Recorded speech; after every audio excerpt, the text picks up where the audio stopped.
Pemirsa, Presiden terpilih Donald Trump berjanji untuk membalikan kebijakan mitigasi perubahan iklim yang diterbitkan pemerintahan Joe Biden.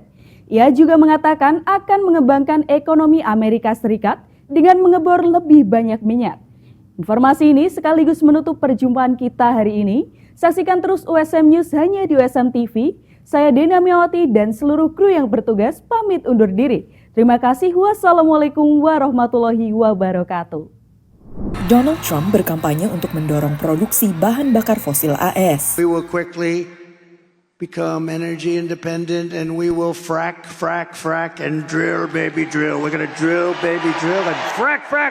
Pemerintahan Joe Biden berinvestasi dalam membangun jaringan pengisian daya kendaraan listrik nasional dan bekerja sama dengan anggota Kongres dari Partai Demokrat untuk membuat program layanan nasional terkait perubahan iklim sebagai bagian dari apa yang disebut Biden sebagai Green New Deal atau kesepakatan baru yang ramah lingkungan. Trump menyebutnya penipuan baru yang ramah lingkungan yang akan ia akhiri bersama dengan subsidi kendaraan listrik dan standar ketat emisi kendaraan berbahan bakar bensin. Pada masa jabatan pertamanya, Trump menarik diri dari perjanjian iklim internasional. The Paris Climate Accord is simply the latest example of Washington entering into an agreement that disadvantages the United States. Pendukung Trump di Kongres AS mengatakan komitmennya terhadap minyak dan gas alam dalam masa jabatan keduanya mulai 20 Januari mendatang memposisikan produsen AS untuk memanfaatkan peningkatan permintaan energi global tanpa dibatasi oleh perjanjian terkait perubahan iklim. Perubahan tersebut mungkin berdampak lebih kecil dibandingkan jika terjadi 10 tahun lalu, kata analis energi Zara Ahmed. The president has broad power to repeal through the regulatory process proposed and existing regulations, including for things like power plant emissions of methane, for vehicle emissions as well.